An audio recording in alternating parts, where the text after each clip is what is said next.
Praise the lord. Jesus my life MS ಚಾನಲನ್ನು ನೋಡುತ್ತಿರುವ ನನ್ನೆಲ್ಲ ಆತ್ಮಿಕ ಸ್ನೇಹಿತರಿಗೆ ಹೃತ್ಪೂರ್ವಕವಾದ ವಂದನೆಗಳನ್ನು ಸಲ್ಲಿಸುತ್ತೇನೆ. ಯೇಸು ಕ್ರಿಸ್ತನ ಮರಣ ಮತ್ತು ಶಿಲುಬೆಯ ಬಲಿಯ ಪ್ರಕ್ರಿಯೆಯಲ್ಲಿ ನಡೆದ ಪ್ರಮುಖ ಘಟನೆಗಳನ್ನು ಈ ವಿಡಿಯೋದಲ್ಲಿ ಒಂದರ ನಂತರ ಒಂದು ಕ್ರಮವಾಗಿ ವಿವರಿಸಲಾಗುತ್ತದೆ.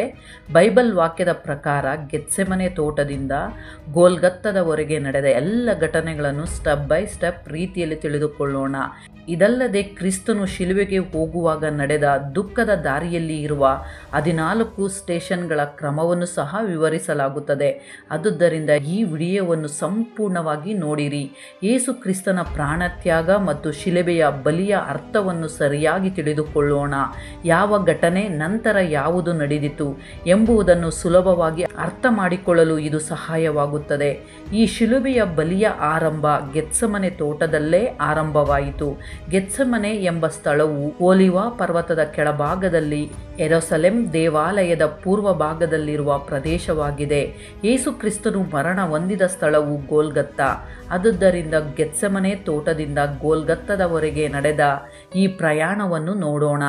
ಆದರೆ ನಾವು ಒಂದು ಸ್ಥಳವನ್ನು ಅಲ್ಲ, ಒಂದು ವ್ಯಕ್ತಿಯನ್ನು ಆರಾಧಿಸುತ್ತಿದ್ದೇವೆ. ನೆನಪಿಟ್ಟುಕೊಳ್ಳಬೇಕು, ನಮಗೆ ಮುಖ್ಯವಾದದ್ದು ಯೇಸು ಕ್ರಿಸ್ತನು ಹಾಗೂ ಅವರ ಪ್ರಾಣತ್ಯಾಗವೂ ಆಗಿದೆ. ಮೊದಲನೆಯ ಘಟನೆ, ಗೆತ್ಸೆಮನೆ ತೋಟದಲ್ಲಿ ಯೇಸು ಕ್ರಿಸ್ತನು ಮಾಡಿದ ಪ್ರಾರ್ಥನೆ.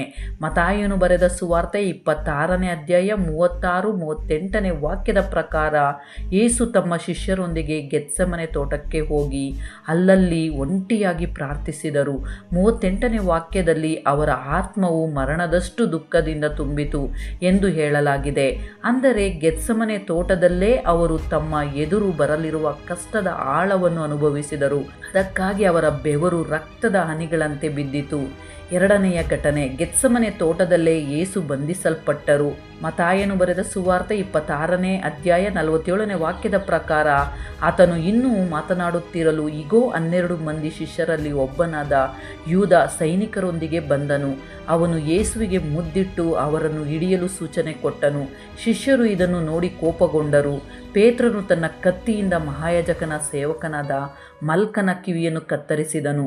ಆದರೆ ಯೇಸು ಕತ್ತಿ ಹಿಡಿದವರು ಕತ್ತಿಯಿಂದಲೇ ನಾಶವಾಗುತ್ತಾರೆ ಎಂದು ಹೇಳಿ ಅವರನ್ನು ಶಾಂತಗೊಳಿಸಿದರು ಮತ್ತು ತಾವೇ ಸ್ವಯಂ ಆಗಿ ಅವರ ಕೈಗೆ ಒಪ್ಪಿಸಿಕೊಟ್ಟರು. ಮೂರನೇ ಘಟನೆ, ಯೇಸುವನ್ನು ಹಿಡಿದ ಸೈನಿಕರು ಮತ್ತು ಯೆಹೂದ್ಯರ ಅಧಿಕಾರಿಗಳು ಅವರನ್ನು ಮೊದಲು ಅನ್ನನ ಬಳಿಗೆ ಕರೆದುಕೊಂಡು ಹೋದರು. ಯೆಹೋವನು ಬರೆದ ಸುವಾರ್ತೆ 18ನೇ ಅಧ್ಯಾಯ 12-13ನೇ ವಾಕ್ಯದ ಪ್ರಕಾರ ಆ ವರ್ಷ ಮಹಾಯಾಜಕನಾಗಿದ್ದ ಕಾಯಫನಿಗೆ ಅನ್ನನು ಮಾವನಾಗಿದ್ದನು. ಅದಕ್ಕಾಗಿ ಯೇಸುವನ್ನು ಮೊದಲು ಅವನ ಬಳಿಗೆ ಕರೆದುಕೊಂಡು ಹೋದರು. ನಾಲ್ಕನೇ ಘಟನೆ, ನಂತರ ಯೇಸುವನ್ನು ಮಹಾಯಾಜಕ ಕಾಯಫನ ಮನೆಗೆ ಕರೆದುಕೊಂಡು ಹೋದರು. ಮತ್ತಾಯನು ಬರೆದ ಸುವಾರ್ತೆ 26ನೇ ಅಧ್ಯಾಯ 57ನೇ ವಾಕ್ಯದ ಪ್ರಕಾರ ಯೇಸುವನ್ನು ಹಿಡಿದವರು ಎಲ್ಲರೂ ಕಾಯಫನ ಬಳಿಗೆ ಕರೆದುಕೊಂಡು ಹೋದರು. ಅಲ್ಲಿ ಶಾಸ್ತ್ರಿಗಳು, ಹಿರಿಯರು ಮತ್ತು ಫರಿಸಾಯರು ಎಲ್ಲರೂ ಸೇರಿದ್ದರು. ಐದನೆಯ ಘಟನೆ, ಕಾಯಫನ ಮನೆಯಲ್ಲಿ ಪೇತ್ರನು ಯೇಸುವನ್ನು 3 ಬಾರಿ ನಿರಾಕರಿಸಿದ ಘಟನೆ ನಡೆಯಿತು. ಪೇತ್ರ ಮತ್ತು ಇನ್ನೂ ಕೆಲ ಶಿಷ್ಯರು ದೂರದಿಂದ ಯೇಸುವನ್ನು ಹಿಂಬಾಲಿಸುತ್ತಾ ಅಲ್ಲಿ ಬಂದಿದ್ದರು. ಅವರು ಅಲ್ಲಿ ಏನು ನಡೆಯುತ್ತದೆ ಎಂಬುದನ್ನು ನೋಡಲು ಪ್ರಯತ್ನಿಸುತ್ತಿದ್ದರು. ಆಗ ಜನರು ಪೇತ್ರನನ್ನು ಪ್ರಶ್ನಿಸಿದಾಗ ಲೂಕನು ಬರೆದ ಸುವಾರ್ತೆ 22ನೇ ಅಧ್ಯಾಯ 61-62ನೇ ವಾಕ್ಯದ ಪ್ರಕಾರ ಕೋಳಿ ಕೂಗುವ ಮೊದಲು ನೀನು ನನ್ನನ್ನು 3 ಬಾರಿ ನಿರಾಕರಿಸುವಿ ಎಂದು ಯೇಸು ಹೇಳಿದ ಮಾತು ಪೇತ್ರನಿಗೆ ನೆನಪಾಯಿತು. ಅದನ್ನು ನೆನೆದು ಪೇತ್ರನು ಹೊರಗೆ ಹೋಗಿ ಬಹಳ ದುಃಖದಿಂದ ಅತ್ತನು. ಆರನೇ ಘಟನೆ, ಕಾಯಫನ ಮನೆಯಲ್ಲಿ ಯೇಸುವನ್ನು ಹೊಡೆದು ಹಿಂಸಿಸಲಾಯಿತು. ಧಾರ್ಮಿಕ ನಾಯಕರು ಕೋಪದಿಂದ ಯೇಸುವನ್ನು ನಿಂದಿಸಿ ಹೊಡೆದರು. ಮತ್ತಾಯನು ಬರೆದ ಸುವಾರ್ತೆ 26ನೇ ಅಧ್ಯಾಯ 65-68ನೇ ವಾಕ್ಯದ ಪ್ರಕಾರ ಆಗ ಮಹಾಯಾಜಕನು ತನ್ನ ಬಟ್ಟೆಗಳನ್ನು ಹರಕೊಂಡು ಇದು ದೇವದೂಷಣೆಯ ಮಾತು ಎಂದು ಹೇಳಿದನು. ನಮಗೆ ಸಾಕ್ಷಿಗಳು ಇನ್ನು ಯಾತಕ್ಕೆ ಬೇಕು? ಈತನು ಈಗಲೇ ಆಡಿದ ದೂಷಣೆ ಮಾತನ್ನು ಕೇಳಿದ್ದೀರಲ್ಲ, ನಿಮಗೆ ಹೇಗೆ ತೋರುತ್ತದೆ ಅನ್ನಲು ಈತನು ಮರಣದಂಡನೆ ಹೊಂದತಕ್ಕವನು ಎಂದು ಉತ್ತರ ಕೊಟ್ಟರು. ಆಗ ಆತನ ಮುಖದ ಮೇಲೆ ಉಗುಳಿ ಆತನನ್ನು ಗುದ್ದಿದರು. ಕೆಲವರು ಆತನ ಕೆನ್ನೆಗೆ ಏಟು ಹಾಕಿ ಕ್ರಿಸ್ತನೇ ನಿನ್ನನ್ನು ಹೊಡೆದವರು ಯಾರು ಎಂದು ಹಿಂಸಿಸಿದರು. ಏಳನೇ ಘಟನೆ, ಯೇಸುವನ್ನು ಕಾರಾಗೃಹದಲ್ಲಿ ಬಂಧಿಸಿದರು. ಈ ರೀತಿಯಾಗಿ ಹಿಂಸಿಸಿದ ನಂತರ ಆ ರಾತ್ರಿ ಉಳಿದ ಸಮಯವನ್ನು ಅವರು ಕಾರಾಗೃಹದಲ್ಲೇ ಬಂಧಿಸಿ ಇಟ್ಟರು. ಎಂಟನೇ ಘಟನೆ, ಮುಂದಿನ ಬೆಳಗ್ಗೆ ಯೇಸುವನ್ನು ಪಿಲಾತನ ಮುಂದೆ ಕರೆದುಕೊಂಡು ಹೋದರು. ಏಕೆಂದರೆ ಮರಣದಂಡನೆ ವಿಧಿಸುವ ಅಧಿಕಾರ ಯೆಹೂದ್ಯರ ಮಹಾಯಾಜಕನಿಗೆ ಇರಲಿಲ್ಲ. ಆದುದರಿಂದ ಆತನನ್ನು ರೋಮನ್ ಅಧಿಕಾರಿಯಾದ ಪಿಲಾತನ ಪಿಲಾತನ ಮುಂದೆ ತಂದರು. ಯೋಹಾನನು ಬರೆದ ಸುವಾರ್ತೆ 18ನೇ ಅಧ್ಯಾಯ 28ನೇ ವಾಕ್ಯದ ಪ್ರಕಾರ ಯೇಸುವನ್ನು ಕಾಯಾಪನ ಮನೆಯಿಂದ ಅಧಿಕಾರಿಯ ಅರಮನೆಗೆ, ಅಂದರೆ ಪಿಲಾತನ ಬಳಿಗೆ ಕರೆದುಕೊಂಡು ಹೋದರು. ಯೇಸುವನ್ನು ಪಿಲಾತನ ಬಳಿಗೆ ಕರೆದುಕೊಂಡು ಬಂದಾಗ ಯಹೂದ್ಯ ನಾಯಕರು ಅಧಿಕಾರಿಯ ಅರಮನೆ ಒಳಗೆ ಹೋಗಲಿಲ್ಲ. ಯೋಹಾನನು ಬರೆದ ಸುವಾರ್ತೆ 18ನೇ ಅಧ್ಯಾಯ 28ನೇ ವಾಕ್ಯದ ಪ್ರಕಾರ ಅವರು ಪಸ್ಕ ಹಬ್ಬದ ಊಟವನ್ನು ತಿನ್ನಬೇಕಾಗಿದ್ದುದರಿಂದ ತಮ್ಮನ್ನು ಅಶುದ್ಧರಾಗಿಸಿಕೊಳ್ಳಬಾರದೆಂದು ಅಧಿಕಾರಿಯ ಅರಮನೆಗೆ ಪ್ರವೇಶಿಸಲಿಲ್ಲ. 9ನೇ ಘಟನೆ, ಯೇಸುವನ್ನು ಮುದ್ದು ಕೊಟ್ಟು ದ್ರೋಹ ಮಾಡಿದ ಶಿಷ್ಯನಾದ ಯೂದ ನಂತರ ತನ್ನ ತಪ್ಪನ್ನು ಅರಿತುಕೊಂಡನು. ಯೇಸು ನಿರಪರಾಧಿ ಎಂದು ತಿಳಿದು ಅವನು ತುಂಬ ಪಶ್ಚಾತ್ತಾಪಪಟ್ಟನು. ಮತ್ತಾಯನು ಬರೆದ ಸುವಾರ್ತೆ 27ನೇ ಅಧ್ಯಾಯ 3-5ನೇ ವಾಕ್ಯದ ಪ್ರಕಾರ ಆಗ ಆತನನ್ನು ಹಿಡುಕೊಟ್ಟ ಯೂದನು ಆತನಿಗೆ ಮರಣದಂಡನೆಯ ತೀರ್ಪಾಯಿತೆಂದು ನೋಡಿ ಪಶ್ಚಾತ್ತಾಪಪಟ್ಟು ಆ 30 ರೂಪಾಯಿಗಳನ್ನು ಮಹಾಯಾಜಕರಿಗೂ ಹಿರಿಯರಿಗೂ ತಿರುಗಿ ತಂದು ತಪ್ಪಿಲ್ಲದವನನ್ನು ಮರಣಕ್ಕೆ ಒಪ್ಪಿಸಿಕೊಟ್ಟು ಪಾಪ ಮಾಡಿದೆನು ಅಂದನು. ಅದಕ್ಕವರು ಅದು ನಮಗೇನು, ನೀನೇ ನೋಡಿಕೋ ಅಂದರು. ಆಗ ಅವನು ಹಣವನ್ನು ದೇವಾಲಯದೊಳಗೆ ಬಿಸಾಡು ಬಿಟ್ಟು ಹೊರಟು ಹೋಗಿ ಉರುಳು ಹಾಕಿಕೊಂಡು ಸತ್ತನು. 10ನೇ ಘಟನೆ, ಯೇಸುವನ್ನು ಪಿಲಾತನ ಬಳಿಯಿಂದ ಹೆರೋದ ರಾಜನ ಬಳಿಗೆ ಕಳಿಸಲಾಯಿತು. ಜನರು ಈತನು ಯಹೂದ್ಯರ ರಾಜನೆಂದು ಹೇಳಿಕೊಳ್ಳುತ್ತಾನೆ, ಈತನಿಗೆ ಮರಣದಂಡನೆ ವಿಧಿಸಬೇಕು ಎಂದು ಪಿಲಾತನಿಗೆ ಒತ್ತಾಯಿಸಿದರು. ಆದರೆ ಪಿಲಾತನಿಗೆ ಯೇಸುವಿನಲ್ಲಿ ಯಾವುದೇ ತಪ್ಪು ಕಾಣಿಸಲಿಲ್ಲ. ನಂತರ ಲೂಕನು ಬರೆದ ಸುವಾರ್ತೆ 23ನೇ ಅಧ್ಯಾಯ 7ನೇ ವಾಕ್ಯದ ಪ್ರಕಾರ ಯೇಸು ಗಲೀಲಿಯ ಪ್ರದೇಶದವನು ಎಂದು ತಿಳಿದು ಆ ಪ್ರದೇಶದಲ್ಲಿ ಆಡಳಿತಗಾರನಾಗಿದ್ದ ಹೆರೋದನ ಬಳಿಗೆ ಕಳಿಸಲಾಯಿತು. 11ನೇ ಘಟನೆ, ಹೆರೋದನ ಬಳಿಯಲ್ಲಿ ಯೇಸುವನ್ನು ಹಾಸ್ಯ ಮಾಡಿ ಅವಮಾನಿಸಿದರು. ಲೂಕನು ಬರೆದ ಸುವಾರ್ತೆ 23ನೇ ಅಧ್ಯಾಯ 11ನೇ ವಾಕ್ಯದ ಪ್ರಕಾರ ಹೆರೋದನು ಮತ್ತು ಆತನ ಸೈನಿಕರು ಯೇಸುವನ್ನು ತಿರಸ್ಕರಿಸಿ ಆತನಿಗೆ ಅಲಂಕಾರಿಕ ವಸ್ತ್ರವನ್ನು ಹಾಕಿಸಿ ಹಾಸ್ಯ ಮಾಡಿದರು. ಅನಂತರ ಆತನನ್ನು ಮತ್ತೆ ಪಿಲಾತನ ಬಳಿಗೆ ಕಳುಹಿಸಿದರು. ಅದುವರೆಗೂ ಹೆರೋದನು ಮತ್ತು ಪಿಲಾತನು ಇಬ್ಬರು ಶತ್ರುಗಳಾಗಿದ್ದರು. ಆದರೆ ಯೇಸುವಿನ ವಿಷಯದಲ್ಲಿ ಆ ದಿನದಿಂದ ಅವರು ಸ್ನೇಹಿತರಾದರು. ಲೂಕನು ಬರೆದ ಸುವಾರ್ತೆ 23ನೇ ಅಧ್ಯಾಯ 12ನೇ ವಾಕ್ಯದಲ್ಲಿ. 12ನೇ ಘಟನೆ, ಯೇಸುವನ್ನು ಮತ್ತೆ ಪಿಲಾತನ ಮುಂದೆ ಕರೆದುಕೊಂಡು ಬಂದರು. ಮತ್ತಾಯನು ಬರೆದ ಸುವಾರ್ತೆ 27ನೇ ಅಧ್ಯಾಯ 19ರಿಂದ 23ನೇ ವಾಕ್ಯದ ಪ್ರಕಾರ ಪಿಲಾತನು ನ್ಯಾಯಸ್ಥಾನದಲ್ಲಿ ಕುಳಿತಾಗ ಆತನ ಹೆಂಡತಿ ಸಂದೇಶ ಕಳುಹಿಸಿ ಆ ನೀತಿವಂತನ ವಿಷಯದಲ್ಲಿ ಏನು ಮಾಡಬೇಡ ಎಂದು ಎಚ್ಚರಿಸಿದಳು. ಪಿಲಾತನ ಹೆಂಡತಿ ಆತನಿಗೆ ಸಂದೇಶ ಕಳಿಸಿ, ನೀನು ಆ ಸತ್ಪುರುಷನ ಗೊಡವೆಗೆ ಹೋಗಬೇಡ, ಆತನ ದೆಸೆಯಿಂದ ಈವತ್ತು ಕನಸಿನಲ್ಲಿ ಬಹಳ ತೊಂದರೆ ಪಟ್ಟೆನು ಎಂದು ಆತನ ಬಳಿಗೆ ಹೇಳಿ ಕಳುಹಿಸಿದಳು. ಆದರೆ ಮುಖ್ಯ ಯಾಜಕರು ಮತ್ತು ಹಿರಿಯರು ಜನರನ್ನು ಪ್ರೇರೇಪಿಸಿ ಯೇಸುವನ್ನು ಬಿಡುಗಡೆ ಮಾಡಬಾರದು, ಬದಲಿಗೆ ಬರಬ್ಬನನ್ನು ಬಿಡುಗಡೆ ಮಾಡಬೇಕು ಎಂದು ಒತ್ತಾಯಿಸಿದರು. 13ನೇ ಘಟನೆ, ಮತ್ತಾಯನು ಬರೆದ ಸುವಾರ್ತೆ 27ನೇ ಅಧ್ಯಾಯ 21ನೇ ವಾಕ್ಯದ ಪ್ರಕಾರ ಪಿಲಾತನು ಈ ಇಬ್ಬರಲ್ಲಿ ಯಾರನ್ನು ಬಿಡುಗಡೆ ಮಾಡಲಿ ಎಂದು ಕೇಳಿದಾಗ ಜನರು ಬರಬ್ಬನನ್ನೇ ಕೇಳಿದರು. ನಂತರ ಮತ್ತಾಯನು ಬರೆದ ಸುವಾರ್ತೆ 27ನೇ ಅಧ್ಯಾಯ 22ನೇ ವಾಕ್ಯದ ಪ್ರಕಾರ ಪಿಲಾತನು ಹಾಗಾದರೆ ಕ್ರಿಸ್ತನೆಂಬ ಯೇಸುವಿಗೆ ನಾನು ಏನು ಮಾಡಬೇಕು ಎಂದು ಕೇಳಿದಾಗ ಎಲ್ಲರೂ ಆತನನ್ನು ಶಿಲುಬೆಗೆ ಹಾಕಿರಿ ಎಂದು ಕೂಗಿದರು. ಪಿಲಾತನು ಈತನು ಯಾವ ಪಾಪವೂ ಮಾಡಿಲ್ಲ, ಆತನಲ್ಲಿ ಯಾವ ದೋಷವೂ ಇಲ್ಲ ಎಂದು ಹೇಳಿದರು. ಅವರು ಇನ್ನೂ ಜೋರಾಗಿ ಶಿಲುಬೆಗೆ ಹಾಕಿರಿ, ಶಿಲುಬೆಗೆ ಹಾಕಿರಿ ಎಂದು ಕೂಗಿದರು.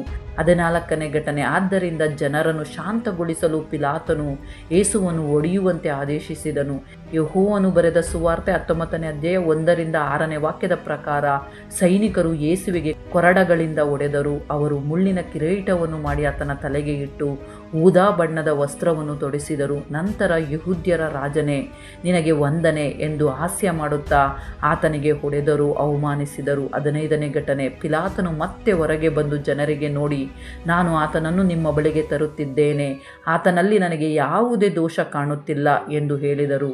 ಆದರೆ ಮುಖ್ಯ ಯಾಜಕರು ಮತ್ತು ಶಾಸ್ತ್ರಿಗಳು ಮತ್ತೆ ಶಿಲುಬೆಗೆ ಹಾಕಿರಿ, ಶಿಲುಬೆಗೆ ಹಾಕಿರಿ ಎಂದು ಕೂಗಿದರು. ಆಗ ಪಿಲಾತನು, ನೀವೇ ಆತನನ್ನು ತೆಗೆದುಕೊಂಡು ಹೋಗಿ ಶಿಲುಬೆಗೆ ಹಾಕಿರಿ, ನನಗೆ ಆತನಲ್ಲಿ ಯಾವುದೇ ದೋಷ ಕಾಣುತ್ತಿಲ್ಲ ಎಂದು ಹೇಳಿದರು. ನಂತರ ಪಿಲಾತನು ತನಗೆ ಈ ವಿಷಯದಲ್ಲಿ ಸಂಬಂಧವಿಲ್ಲವೆಂದು ಜನರ ಮುಂದೆ ಕೈ ತೊಳೆಯುತ್ತಾನೆ. ಮತ್ತಾಯನು ಬರೆದ ಸುವಾರ್ತೆ 27ನೇ ಅಧ್ಯಾಯ 24ರಿಂದ 26ನೇ ವಾಕ್ಯದ ಪ್ರಕಾರ ಆತನು ನೀರನ್ನು ತೆಗೆದುಕೊಂಡು ಜನರ ಮುಂದೆ ಕೈ ತೊಳೆಯುತ್ತಾ, ಈ ಮನುಷ್ಯನ ರಕ್ತದ ವಿಷಯದಲ್ಲಿ ನಾನು ನಿರ್ದೋಷಿ, ನೀವೇ ನೋಡಿಕೊಳ್ಳಿ ಎಂದು ಹೇಳಿದನು. ಆಗ ಜನರು, ಆತನ ರಕ್ತ ನಮ್ಮ ಮೇಲೂ ನಮ್ಮ ಮಕ್ಕಳ ಮೇಲೂ ಇರಲಿ ಎಂದು ಉತ್ತರಿಸಿದರು. ಆಮೇಲೆ ಬರಬ್ಬನು ಬಿಡುಗಡೆಗೊಂಡನು ಮತ್ತು ಯೇಸುವಿಗೆ ಮರಣದಂಡನೆ ವಿಧಿಸಲಾಯಿತು. ಪಿಲಾತನು ಯೇಸುವನ್ನು ಶಿಲುಬೆಗೆ ಹಾಕಲು ಸೈನಿಕರಿಗೆ ಒಪ್ಪಿಸಿದನು. ಇದೇ ಘಟನೆಯನ್ನು ಯೇಸು ಕ್ರಿಸ್ತನು ಶಿಲುಬೆಯನ್ನು ಹೊತ್ತು ನಡೆದ ದುಃಖದ ಮಾರ್ಗದ ಮೊದಲನೇ ಸ್ಥಾನವಾಗಿ ಪರಿಗಣಿಸಲಾಗುತ್ತದೆ. 16ನೇ ಘಟನೆ, ನಂತರ ಯೇಸು ತನ್ನ ಶಿಲುಬೆಯನ್ನು ತಾನೇ ಹೊತ್ತುಕೊಂಡು ಹೋಗಬೇಕಾಯಿತು. ಆತನಿಗೆ ಭಾರವಾದ ಭಾರವಾದ ಶಿಲುಬೆಯನ್ನು ಹೊರುವಂತೆ ಮಾಡಿದರು.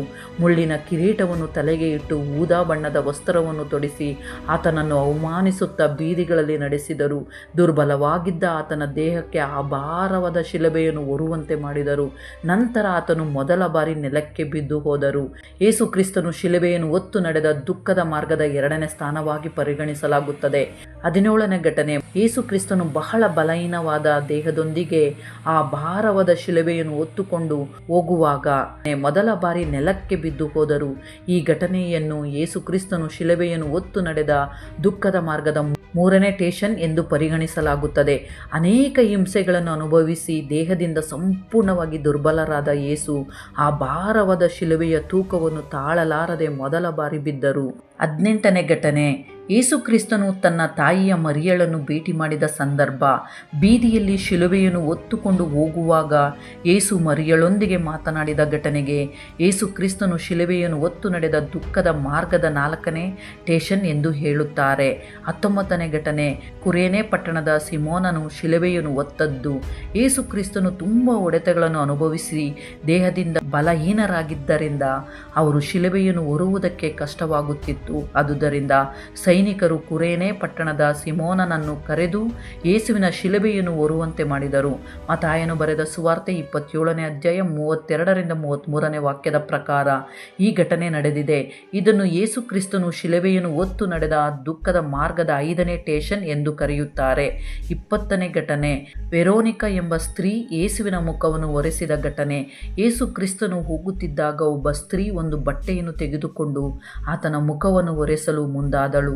ಯೇಸು ಅದಕ್ಕೆ ಅವಕಾಶ ನೀಡಿದರು. ಆ ಬಟ್ಟೆಯಲ್ಲಿ ಯೇಸುವಿನ ಮುಖದ ಗುರುತು ಕಾಣಿಸಿಕೊಂಡಿತು ಎಂದು ಹೇಳುತ್ತಾರೆ. ಇದನ್ನು ವೆರೋನಿಕದ ವಸ್ತ್ರ ಎಂದು ಕರೆಯುತ್ತಾರೆ. ಇದು ಯೇಸು ಕ್ರಿಸ್ತನು ಶಿಲುಬೆಯನ್ನು ಹೊತ್ತು ನಡೆದ ದುಃಖದ ಮಾರ್ಗದ 6ನೇ ಸ್ಟೇಷನ್ ಎಂದು ಪರಿಗಣಿಸಲಾಗುತ್ತದೆ. 21ನೇ ಘಟನೆ, ಯೇಸು ಮತ್ತೆ 2ನೇ ಬಾರಿ ಬಿದ್ದರು. ತುಂಬ ಬಲಹೀನಗೊಂಡ ದೇಹ ಮತ್ತು ಶಿಲುಬೆಯ ಭಾರವನ್ನು ತಾಳಲಾರದೆ ಅವರು ಮತ್ತೆ ಬಿದ್ದರು. ಇದನ್ನು ಯೇಸು ಕ್ರಿಸ್ತನು ಶಿಲುಬೆಯನ್ನು ಹೊತ್ತು ನಡೆದ ದುಃಖದ ಮಾರ್ಗದಲ್ಲಿ 7ನೇ ಸ್ಟೇಷನ್ ಎಂದು ಹೇಳುತ್ತಾರೆ. 22ನೇ ಘಟನೆ, ಯೇಸು ಸ್ತ್ರೀಯರೊಂದಿಗೆ ಮಾತನಾಡಿದರು. ಲೂಕನು ಬರೆದ ಸುವಾರ್ತೆ 23ನೇ ಅಧ್ಯಾಯ 27-28ನೇ ವಾಕ್ಯದ ಪ್ರಕಾರ ದೊಡ್ಡ ಜನ ಸಮೂಹವು ಯೇಸುವನ್ನು ಅನುಸರಿಸುತ್ತಿತ್ತು. ಅನೇಕ ಸ್ತ್ರೀಯರು ದುಃಖದಿಂದ ಅಳುತ್ತಿದ್ದರು. ಆಗ ಯೇಸು ಅವರ ಕಡೆ ತಿರುಗಿ, ಯೆರೂಸಲೇಮಿನ ಸ್ತ್ರೀಯರೇ, ನನಗಾಗಿ ಅಳಬೇಡಿ, ನಿಮಗಾಗಿಯೂ ನಿಮ್ಮ ಮಕ್ಕಳಿಗಾಗಿಯೂ ಅಳಿಯಿರಿ ಎಂದು ಹೇಳಿದರು. ಈ ಘಟನೆ ಯೇಸು ಕ್ರಿಸ್ತನು ಶಿಲುಬೆಯನ್ನು ಹೊತ್ತು ನಡೆದ ದುಃಖದ ಮಾರ್ಗದ 8ನೇ ಸ್ಟೇಷನ್ ಎಂದು ಕರೆಯಲ್ಪಡುತ್ತದೆ. 23ನೇ ಘಟನೆ, ಯೇಸು 3ನೇ ಬಾರಿ ಬಿದ್ದರು. ಗೋಲ್ಗತ್ತಾ ಸ್ಥಳದಿಂದ ಸಮೀಪದಲ್ಲಿಯೇ ಶಿಲುಬೆಯನ್ನು ಹೊತ್ತುಕೊಂಡು ಹೋಗುತ್ತಿದ್ದಾಗ ಅವರು 3ನೇ ಬಾರಿ ನೆಲಕ್ಕೆ ಬಿದ್ದರು. ಇದನ್ನು ಯೇಸು ಕ್ರಿಸ್ತನು ಶಿಲುಬೆಯನ್ನು ಹೊತ್ತು ನಡೆದ ದುಃಖದ ಮಾರ್ಗದ 9ನೇ ಸ್ಟೇಷನ್ ಎಂದು ಪರಿಗಣಿಸಲಾಗುತ್ತದೆ. 24ನೇ ಘಟನೆ, ಯೇಸುವಿನ ಬಟ್ಟೆಗಳನ್ನು ಸೈನಿಕರು ಹಂಚಿಕೊಂಡರು. ಮಾರ್ಕನು ಬರೆದ ಸುವಾರ್ತೆ 15ನೇ ಅಧ್ಯಾಯ 24ನೇ ವಾಕ್ಯದ ಪ್ರಕಾರ ಸೈನಿಕರು ಆತನ ಬಟ್ಟೆಗಳನ್ನು ಚೀಟಿ ಹಾಕಿ ತಮ್ಮೊಳಗೆ ಹಂಚಿಕೊಂಡರು. ಇದನ್ನು ಯೇಸು ಕ್ರಿಸ್ತನು ಶಿಲುಬೆಯನ್ನು ಹೊತ್ತು ನಡೆದ ದುಃಖದ ಮಾರ್ಗದ 10ನೇ ಸ್ಟೇಷನ್ ಎಂದು ಕರೆಯುತ್ತಾರೆ. 25ನೇ ಘಟನೆ, ಯೇಸುವನ್ನು ಗೋಲ್ಗತ್ತಾ ಎನ್ನುವ ಸ್ಥಳಕ್ಕೆ ತಂದರು. ಲೂಕನು ಬರೆದ ಸುವಾರ್ತೆ 23ನೇ ಅಧ್ಯಾಯ 33ನೇ ವಾಕ್ಯದ ಪ್ರಕಾರ ಕಪಾಳ ಸ್ಥಳ ಎಂದು ಕರೆಯಲ್ಪಡುವ ಗೋಲ್ಗತ್ತಾ ಪ್ರದೇಶಕ್ಕೆ ಯೇಸುವನ್ನು ಕರೆದುಕೊಂಡು ಬಂದರು. 26ನೇ ಘಟನೆ, ಯೇಸುವನ್ನು ಶಿಲುಬೆಗೆ ಹಾಕಿದರು. ಅವರ ಬಲಗೈಗೂ ಎಡಗೈಗೂ ಮತ್ತು 2 ಕಾಲುಗಳಿಗೂ ಮೇಕುಗಳನ್ನು ಹೊಡೆದು ಶಿಲುಬೆಗೆ ಕಟ್ಟಿದರು. ಆ ಮೇಕುಗಳು ದೇಹದೊಳಗೆ ನುಗ್ಗಿ ರಕ್ತ ಹರಿಯುವಂತಾಯಿತು. ಇದು ವರ್ಣಿಸಲಾಗದಷ್ಟು ಭೀಕರವಾದ ನೋವು. ಯೇಸುವನ್ನು ಮರದ ಶಿಲುಬೆಗೆ ನೇತು ಹಾಕಿದರು. ಆ ತೂಕವನ್ನು ಮತ್ತು ಆ ನೋವನ್ನು ಅವರು ಹೇಗೆ ತಾಳಿದರು ಎಂಬುದು ಊಹಿಸಲು ಸಹ ಕಷ್ಟ. ಈ ಘಟನೆಯನ್ನು ಯೇಸು ಕ್ರಿಸ್ತನು ಶಿಲುಬೆಯನ್ನು ಹೊತ್ತು ನಡೆದ ದುಃಖದ ಮಾರ್ಗದ 11ನೇ ಸ್ಟೇಷನ್ ಎಂದು ಹೇಳುತ್ತಾರೆ. ಬೆಳಗ್ಗೆ 9 ಗಂಟೆಗೆ ಯೇಸು ಕ್ರಿಸ್ತರನ್ನು ಶಿಲುಬೆಗೆ ಹಾಕಲಾಯಿತು. ಮಾರ್ಕನು ಬರೆದ ಸುವಾರ್ತೆ 15ನೇ ಅಧ್ಯಾಯ 25ನೇ ವಾಕ್ಯದ ಪ್ರಕಾರ ಅವರನ್ನು ಶಿಲುಬೆಗೆ ಹಾಕಿದಾಗ ಸಮಯ ಬೆಳಗ್ಗೆ 9 ಗಂಟೆ ಆಗಿತ್ತು ಎಂಬುದು ನಮಗೆ ತಿಳಿದು ಬರುತ್ತದೆ. ಸುಮಾರು 6 ಗಂಟೆಗಳು ಅವರು ಶಿಲುಬೆಯ ಮೇಲೆ ನೇತಾಡುತ್ತಿದ್ದರು. ಈ ರೀತಿಯಾಗಿ ಸುಮಾರು 3 ಗಂಟೆಗಳ ವೇಳೆಯಲ್ಲಿ ಅವರು ಮರಣ ಹೊಂದಿದರು ಎಂಬ ಶಿಲುಬೆಯ ಸಮಯವನ್ನು ಇಲ್ಲಿ ನಾವು ಗಮನಿಸುತ್ತೇವೆ. ನಂತರ 27ನೇ ಘಟನೆ, ಶಿಲುಬೆಯ ಮೇಲೆ ಶಾಸನವನ್ನು ಹಾಕುವುದು, ಅಂದರೆ ಅವರನ್ನು ಅವಮಾನಿಸುವುದು. ಮತ್ತಾಯನು ಬರೆದ ಸುವಾರ್ತೆ 27ನೇ ಅಧ್ಯಾಯ 34ರಿಂದ 37ನೇ ವಾಕ್ಯಗಳನ್ನು ನೋಡಿ ನೋಡಿ ಅವರಿಗೆ ದಾಹವಾದಾಗ ದ್ರಾಕ್ಷಿರಸವನ್ನು ಕುಡಿಯಲು ಕಹಿಯಾದ ಮಿಶ್ರಣವನ್ನು ನೀಡಿದರು. ಹಾಗೆಯೇ ಅವರನ್ನು ಶಿಲುಬೆಗೆ ಹಾಕಿದ ನಂತರ ಚೀಟಿ ಹಾಕಿ ಅವರ ವಸ್ತ್ರಗಳನ್ನು ತಮ್ಮೊಳಗೆ ಹಂಚಿಕೊಂಡರು. ಇನ್ನು ಪ್ರಮುಖ ವಿಷಯವೇನೆಂದರೆ ನಜರೇತಿನ ಯೇಸು ಯೆಹೂದ್ಯರ ರಾಜನು ಎಂಬ ಶಾಸನವನ್ನು ಆ ಶಿಲುಬೆಗೆ ಅಂಟಿಸಿ ಅವರನ್ನು ಅವಮಾನಿಸಲು ಪ್ರಯತ್ನಿಸಿದರು. 28ನೇ ಘಟನೆ, ಕಳ್ಳರೊಂದಿಗೆ ಅವರನ್ನು ಅವಮಾನಿಸುವುದು. ಏಕೆಂದರೆ ಯೇಸು ಕ್ರಿಸ್ತನು ಮರಣವನ್ನು ಮತ್ತು ಅವರ ಮರಣ ಬಲಿಯನ್ನು ಅವಮಾನಿಸಲು ಆ ದಿನವೇ ಇಬ್ಬರು ಕಳ್ಳರನ್ನು ಅವರ ಜೊತೆಯಲ್ಲೇ ಶಿಲುಬೆಗೆ ಹಾಕಿ ಆ ಕಳ್ಳರಂತೆ ಇವರನ್ನು ಚಿತ್ರಿಸಲು ಪ್ರಯತ್ನಿಸಿದರು. ಅವಮಾನಿಸುವ ಉದ್ದೇಶದಿಂದ ಆ ಇಬ್ಬರು ಕಳ್ಳರಿಗೂ ಅದೇ ರೀತಿಯ ಶಿಕ್ಷೆಯನ್ನು ವಿಧಿಸಿದರು. ಅಲ್ಲಿ ಹಾದು ಹೋಗುವವರು ತಲೆ ಆಡಿಸಿ, ದೇವಾಲಯವನ್ನು ಕೆಡವಿ 3 ದಿನದಲ್ಲಿ ಕಟ್ಟುವವನೇ, ನಿನ್ನನ್ನು ರಕ್ಷಿಸಿಕೋ, ದೇವರ ಮಗನು ಆಗಿದ್ದರೆ ಶಿಲುಬೆಯಿಂದ ಇಳಿದು ಬಾ ಎಂದು ಆತನನ್ನು ಹಂಗಿಸುತ್ತಿದ್ದರು. ಮತ್ತಾಯನು ಬರೆದ ಸುವಾರ್ತೆ 27ನೇ ಅಧ್ಯಾಯ 38ರಿಂದ 43ನೇ ವಾಕ್ಯಗಳನ್ನು ನೋಡಿ. ಇಬ್ಬರು ಕಳ್ಳರು ಆತನ ಜೊತೆಯಲ್ಲಿ, ಒಬ್ಬನು ಬಲಭಾಗದಲ್ಲಿ ಮತ್ತೊಬ್ಬನು ಎಡಭಾಗದಲ್ಲಿ ಶಿಲುಬೆಗೆ ಹಾಕಲ್ಪಟ್ಟರು. ದೇವಾಲಯವನ್ನು ಕೆಡವಿದವನೇ, ನಿನ್ನನ್ನು ನೀನೇ ರಕ್ಷಿಸಿಕೋ, ನೀನು ದೇವರ ಮಗನಾದರೆ ಶಿಲುಬೆಯಿಂದ ಇಳಿದು ಬಾ ಎಂದು ಅವರು ಹಾಸ್ಯ ಮಾಡಿದರು. ಪ್ರಧಾನ ಯಾಜಕರು, ಶಾಸ್ತ್ರಿಗಳು ಮತ್ತು ಹಿರಿಯರು ಸೇರಿ ಅವರನ್ನು ಹಾಸ್ಯ ಮಾಡುತ್ತಾ, ತನ್ನನ್ನು ತಾನೇ ರಕ್ಷಿಸಿಕೊಳ್ಳಲಾರನು, ಇಸ್ರಾಯೇಲಿನ ರಾಜನೆಂದು ಹೇಳಿಕೊಳ್ಳುತ್ತಾನೆ ಎಂದು ವ್ಯಂಗ್ಯ ಮಾಡಿದರು. ಆತನು ಶಿಲುಬೆಯಿಂದ ಇಳಿದು ಬಂದರೆ ನಾವು ಎಲ್ಲರೂ ನಂಬುತ್ತೇವೆ ಎಂದು ಹೇಳಿದರು. ಕೊನೆಯಲ್ಲಿ ಆತನ ಪಕ್ಕದಲ್ಲಿ ಶಿಲುಬೆಗೆ ಹಾಕಲ್ಪಟ್ಟ ಒಬ್ಬ ಕಳ್ಳನು ಕೂಡ, ನಿನ್ನನ್ನು ನೀನೇ ರಕ್ಷಿಸಿಕೊಳ್ಳಿ, ನಮ್ಮನ್ನೂ ರಕ್ಷಿಸು, ನೀನು ದೇವರ ಮಗನಾದರೆ, ನೀನು ಮೆಸ್ಸಿಯನಾದರೆ ಎಂದು ವ್ಯಂಗ್ಯ ಮಾಡಿದನು. ಹೀಗೆ ಪ್ರಾರಂಭದಿಂದ ಅಂತ್ಯದವರೆಗೂ ಪ್ರತಿಯೊಂದು ಹೆಜ್ಜೆಯಲ್ಲೂ ಅವಮಾನ, ಹಾಸ್ಯ ತುಂಬಿತ್ತು. ವಿವಿಧ ರೀತಿಯಲ್ಲಿ ಕಠಿಣ ಹಿಂಸೆಗಳು ನೀಡಿ ಅನೇಕ ಚಿತ್ರಹಿಂಸೆಗಳನ್ನು ಮಾಡಿದರು. ಹಾಗೆಯೇ ಅವರನ್ನು ಬಹಳವಾಗಿ ಅವಮಾನಿಸಿದರು. 29ನೇ ಘಟನೆ, ಕಳ್ಳನ ಪರಿವರ್ತನೆ ಮತ್ತು ರಕ್ಷಕನನ್ನು ಸ್ವೀಕರಿಸುವುದು. ಯೇಸು ಕ್ರಿಸ್ತನೊಂದಿಗೆ ಶಿಲುಬೆಗೆ ಹಾಕಲ್ಪಟ್ಟ ಇಬ್ಬರು ಕಳ್ಳರಲ್ಲಿ ಒಬ್ಬನು ತನ್ನನ್ನು ಬದಲಿಸಿಕೊಂಡು ತನ್ನ ಸ್ಥಿತಿಯನ್ನು ಅರಿತು ಯೇಸು ಕ್ರಿಸ್ತನನ್ನು ತನ್ನ ವೈಯಕ್ತಿಕ ರಕ್ಷಕರಾಗಿ ಸ್ವೀಕರಿಸಿದನು. ಲೂಕನು ಬರೆದ ಸುವಾರ್ತೆ 23ನೇ ಅಧ್ಯಾಯ 39ರಿಂದ 43ನೇ ವಾಕ್ಯಗಳ ಪ್ರಕಾರ ಬದಲಾದ ಕಳ್ಳನ ಕುರಿತು ಬರೆಯಲಾಗಿದೆ. 42ನೇ ವಾಕ್ಯವನ್ನು ನೋಡಿ, ಯೇಸು, ನೀನು ನಿನ್ನ ರಾಜ್ಯಕ್ಕೆ ಹೋದಾಗ ನನ್ನನ್ನು ನೆನಪಿಸಿಕೋ ಎಂದು ಅವನು ಹೇಳಿದನು. ಆಗ ಯೇಸು ಕ್ರಿಸ್ತನು ಹೇಳಿದ ಮಾತು, ನಿಜವಾಗಿ ನಿನಗೆ ಹೇಳುತ್ತೇನೆ, ಇಂದು ನೀನು ನನ್ನೊಡನೆ ಪರದೇಶಿಯಲ್ಲಿ ಇರುತ್ತೀಯಾ. ಈ ರೀತಿಯಾಗಿ ಕಳ್ಳನ ಪರಿವರ್ತನೆಯ ವಿಷಯವನ್ನು ನಾವು ನೋಡುತ್ತೇವೆ. ಇನ್ನು 30ನೇ ಘಟನೆ, ಯೇಸು ಕ್ರಿಸ್ತನು ಶಿಲುಬೆಯ ಮೇಲೆ ಮರಣ ಹೊಂದುವುದು. ಇದನ್ನು ಯೇಸು ಕ್ರಿಸ್ತನು ಶಿಲುಬೆಯನ್ನು ಹೊತ್ತು ನಡೆದ ದುಃಖದ ಮಾರ್ಗದ 12ನೇ ಸ್ಟೇಷನ್ ಎಂದು ಕರೆಯುತ್ತಾರೆ. ಯೇಸು ಕ್ರಿಸ್ತನು ಶಿಲುಬೆಯ ಮೇಲೆ ಮರಣ ಹೊಂದುತ್ತಾರೆ. ಲೂಕನು ಬರೆದ ಸುವಾರ್ತೆ 23ನೇ ಅಧ್ಯಾಯ 46ರಿಂದ 49ನೇ ವಾಕ್ಯಗಳ ಪ್ರಕಾರ ಅವರು ತಮ್ಮ ಆತ್ಮವನ್ನು ತಂದೆಯ ಕೈಗೆ ಒಪ್ಪಿಸುತ್ತಾರೆ. ಜನ ಸಮೂಹವು ತಮ್ಮ ಎದೆಗಳನ್ನು ಒಡೆದುಕೊಂಡು ಅಳುತ್ತಾ ಪ್ರಾರ್ಥಿಸುತ್ತಿದ್ದರು. ಸ್ತ್ರೀಯರು ದೂರದಲ್ಲಿ ನಿಂತಿದ್ದರು. ಎಲ್ಲರ ಮುಂದೆ, ತಂದೆಯೇ, ನಿನ್ನ ಕೈಗೆ ನನ್ನ ಆತ್ಮವನ್ನು ಒಪ್ಪಿಸುತ್ತೇನೆ ಎಂದು ಹೇಳಿ ಆತನು ತಮ್ಮ ಪ್ರಾಣವನ್ನು ಬಿಟ್ಟರು. 31ನೇ ಘಟನೆ, ಪ್ರಕೃತಿಯ ವೈಪರೀತ್ಯಗಳು. ಯೇಸು ಕ್ರಿಸ್ತನು ಸತ್ತ ನಂತರ ಪ್ರಕೃತಿಯಲ್ಲಿ ಅಸಾಮಾನ್ಯ ಘಟನೆಗಳು ನಡೆದವು. ಮಧ್ಯಾಹ್ನ ಸುಮಾರು 3 ಗಂಟೆಗಳವರೆಗೆ ಭೂಮಿ ಎಲ್ಲೆಡೆ ಕತ್ತಲೆ ಆವರಿಸಿತು. ಮತ್ತಾಯನು ಬರೆದ ಸುವಾರ್ತೆ 27ನೇ ಅಧ್ಯಾಯ 45ರಿಂದ 50ನೇ ವಾಕ್ಯಗಳನ್ನು ನೋಡಿದರೆ 12ರಿಂದ 3 ಗಂಟೆಗಳವರೆಗೆ ದೇಶವೆಲ್ಲ ಕತ್ತಲಾಯಿತು ಎಂದು ತಿಳಿಯುತ್ತದೆ. ಹಾಗೆಯೇ 51ರಿಂದ 53ನೇ ವಾಕ್ಯಗಳ ಪ್ರಕಾರ ದೇವಾಲಯದ ತೆರೆ ಮೇಲಿನಿಂದ ಕೆಳಗೆ 2 ಭಾಗಗಳಾಗಿ ಹರಿದು ಹೋಯಿತು. ಭೂಮಿ ಕಂಪಿಸಿತು, ಬಂಡೆಗಳು ಒಡೆದು ಹೋಯಿತು, ಸಮಾಧಿಗಳು ತೆರೆಯಲ್ಪಟ್ಟವು. ನಿದ್ರಿಸಿದ ಅನೇಕ ಪರಿಶುದ್ಧರ ದೇಹಗಳು ಎದ್ದವು. ಅವರ ಪುನರುತ್ಥಾನದ ನಂತರ ಅವರು ಸಮಾಧಿಗಳಿಂದ ಹೊರಬಂದು ಪರಿಶುದ್ಧ ನಗರಕ್ಕೆ ಹೋಗಿ ಅನೇಕರಿಗೆ ಕಾಣಿಸಿಕೊಂಡರು. ಈ ರೀತಿಯಾಗಿ ಪ್ರಕೃತಿಯಲ್ಲಿ ನಡೆದ ಆ ಅಸಾಮಾನ್ಯ ಘಟನೆಗಳು ಯೇಸು ಕ್ರಿಸ್ತನು ದೇವರ ಮಗನೆಂದು ಸ್ಪಷ್ಟಪಡಿಸಿತು. ನಂತರ 32ನೇ ಘಟನೆ, ಯೇಸು ಕ್ರಿಸ್ತನ ದೇಹವನ್ನು ಶಿಲುಬೆಯಿಂದ ಕೆಳಗೆ ಇಳಿಸಿಕೊಳ್ಳುತ್ತಾರೆ. ಯೋಹಾನನು ಬರೆದ ಸುವಾರ್ತೆ 19ನೇ ಅಧ್ಯಾಯ 38ರಿಂದ 42ನೇ ವಾಕ್ಯಗಳ ಪ್ರಕಾರ ಬರೆಯಲಾಗಿದೆ. ಅರಿಮಥಾಯನಾದ ಯೋಸೇಫ್ ಎಂಬ ವ್ಯಕ್ತಿ ಯೇಸು ಕ್ರಿಸ್ತನ ದೇಹವನ್ನು ನೀಡಬೇಕೆಂದು ಪಿಲಾತನಿಗೆ ವಿನಂತಿಸುತ್ತಾನೆ. ನಂತರ ಪಿಲಾತನ ಅನುಮತಿ ಪಡೆದು ಯೇಸು ಕ್ರಿಸ್ತನ ದೇಹವನ್ನು ತೆಗೆದುಕೊಂಡು ಹೋಗುತ್ತಾರೆ.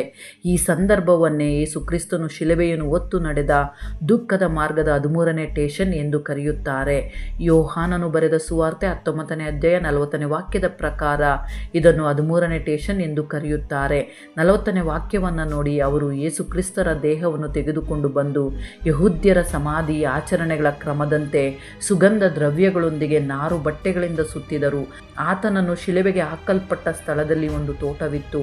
ಆ ತೋಟದಲ್ಲಿ ಯಾರನ್ನು ಇರಿಸದ ಒಂದು ಹೊಸ ಸಮಾಧಿ ಇತ್ತು. ಯಹೂದ್ಯರ ಸಿದ್ಧತಾ ದಿನವಾಗಿದ್ದರಿಂದ ಮತ್ತು ಸಮಾಧಿ ಸಮೀಪದಲ್ಲಿದ್ದರಿಂದ ಯೇಸು ಕ್ರಿಸ್ತರನ್ನು ಆ ಸಮಾಧಿಯ ಬಳಿಗೆ ತೆಗೆದುಕೊಂಡು ಹೋಗಲು ಸಿದ್ಧರಾದರು. ಇನ್ನು 33ನೇ ಘಟನೆ, ಯೇಸು ಕ್ರಿಸ್ತನನ್ನು ಸಮಾಧಿ ಮಾಡುವುದು. ಯಹೂದ್ಯರ ಆಚರಣೆಗಳ ಪ್ರಕಾರ ಯೇಸು ಕ್ರಿಸ್ತನನ್ನು ನಾರು ಬಟ್ಟೆಯಿಂದ ಸುತ್ತಿ ಸುಗಂಧ ದ್ರವ್ಯಗಳನ್ನು ಹಚ್ಚಿ ಸಮಾಧಿಯ ಬಳಿಗೆ ತೆಗೆದುಕೊಂಡು ಹೋಗುತ್ತಾರೆ.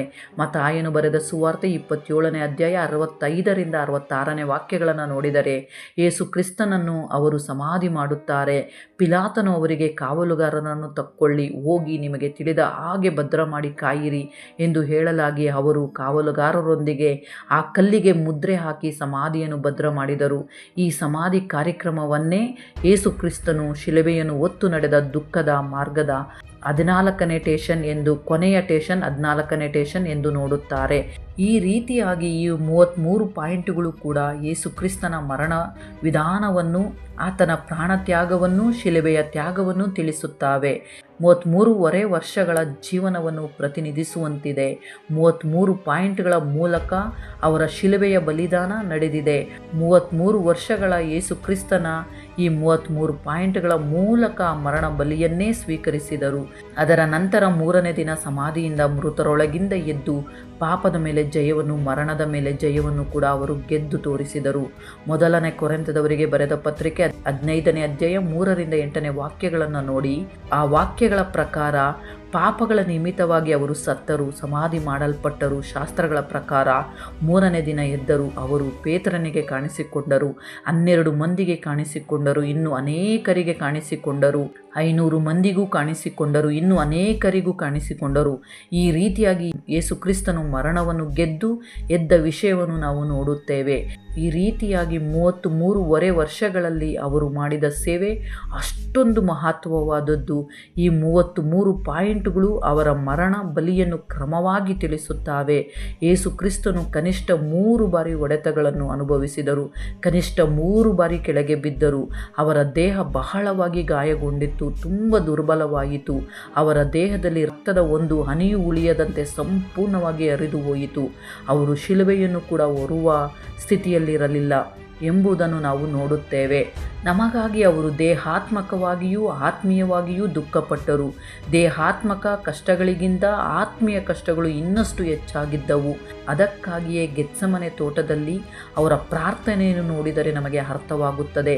ಅವರನ್ನು ರಕ್ಷಕರಾಗಿ ನಂಬುವ ಪ್ರತಿಯೊಂದು ವ್ಯಕ್ತಿಯೂ ನಿತ್ಯ ನರಕದ ಶಿಕ್ಷೆಯನ್ನು ಅನುಭವಿಸದೆ ನಿತ್ಯ ಜೀವಕ್ಕೆ ಪ್ರವೇಶಿಸಬೇಕೆಂಬ ಕಾರಣಕ್ಕಾಗಿ ಅವರು ಈ ಮರಣ ಬಲಿಯನ್ನು ಅನುಭವಿಸಿದರು. ಆದುದರಿಂದ ನಾವು ಈ ಬಲಿಯನ್ನು ಸ್ಮರಿಸಬೇಕು. ಪಸ್ಕ ಬಲಿಯ ಕುರಿಮರಿಯನ್ನು ಅರ್ಪಿಸಬೇಕಾದ ನಿಖರವಾದ ಸಮಯದಲ್ಲೇ ಯೇಸು ಕ್ರಿಸ್ತರು ಕೂಡ ಶಿಲುಬೆಯ ಮೇಲೆ ಮರಣಿಸಿದರು. ಇದು ಯಾದೃಚ್ಛಿಕವಲ್ಲ. ಯೇಸು ಕ್ರಿಸ್ತರು ನಿಜವಾದ ಪಸ್ಕ ಕುರಿಮರಿ ಎಂಬುದನ್ನು ತೋರಿಸಲು ದೇವರು ಇದನ್ನು ವಿಶ್ವವ್ಯಾಪಕವಾಗಿ ವ್ಯವಸ್ಥೆ ಮಾಡಿದ ಅದ್ಭುತ ಸಂಗತಿ. ನಮ್ಮನ್ನು ಯೇಸು ಕ್ರಿಸ್ತರ ಕಡೆಗೆ ತಿರುಗಿಸಿ ಕರೆತರಲು, ಆತನೊಂದಿಗೆ ನಮ್ಮನ್ನು ಎಬ್ಬಿಸಲು, ಶಾಶ್ವತ ಸಂಬಂಧವನ್ನು ಹೊಂದಲು, ಯೇಸು ಕ್ರಿಸ್ತನು ನಮಗಾಗಿ ಏನು ಅನುಭವಿಸಿದರು ಎಂಬುದನ್ನು ವ್ಯಕ್ತಪಡಿಸಲು ಈ ಮಾತುಗಳು ಮತ್ತು ಈ 33 ಪಾಯಿಂಟ್ಗಳು ನಿಮಗೆ ಅರ್ಥವಾಗುತ್ತವೆ. ಈ ವಾಕ್ಯವನ್ನು ನಾವು ಗ್ರಹಿಸಬೇಕು, ಈ ವಿಷಯವನ್ನು ನಾವು ತಿಳಿದುಕೊಳ್ಳಬೇಕು. ಅವರು ಮಾಡಿದ ಮಹಾತ್ಯಾಗದ ಕಾರಣದಿಂದಲೇ ನಮ್ಮ ಪಾಪಗಳು ಕ್ಷಮಿಸಲ್ಪಟ್ಟಿವೆ. ನಿತ್ಯ ಜೀವದ ವರವನ್ನು ನಾವು ಪಡೆದಿದ್ದೇವೆ. ನಾವು ಧರ್ಮಶಾಸ್ತ್ರದ ಅಡಿಯಲ್ಲಿ ಇರದೆ ಹೊಸ ಮಾರ್ಗದಲ್ಲಿ, ಹೊಸ ಜೀವನದಲ್ಲಿ, ಹೊಸ ಒಡಂಬಡಿಕೆಯಲ್ಲಿ ಸೇರಲ್ಪಟ್ಟಿದ್ದೇವೆ. ಯೇಸು ಕ್ರಿಸ್ತರೊಂದಿಗೆ ನಾವು ಕೂಡ ಎಬ್ಬಿಸಲ್ಪಡುತ್ತೇವೆ. ಆತನ ಜೊತೆಯಲ್ಲಿಯೂ ಕೂಡ ನಾವು ಎತ್ತಲ್ಪಡುತ್ತೇವೆ ಮತ್ತು ಆತನೊಂದಿಗೆ ಕೂಡ ವಾಸಿಸುತ್ತೇವೆ. ಇದೇ ಈ ಮರಣ ಬಲಿ ತ್ಯಾಗಕ್ಕೆ ಅಗತ್ಯವಾದದ್ದು. ಇದೇ ಮರಣ ಬಲಿ ತ್ಯಾಗವು ನಮಗೆ ಹೇಳುವುದು ಅದೇ. ಯೇಸು ಕ್ರಿಸ್ತರ ಪ್ರಾಣ ತ್ಯಾಗವನ್ನು ನಮಗೆ ತೋರಿಸುವುದು ಅದೇ. ಇದು ಆತನ ಪ್ರಾಣ ತ್ಯಾಗ, ಆತನ ಮರಣ ಬಲಿತ್ಯಾಗ.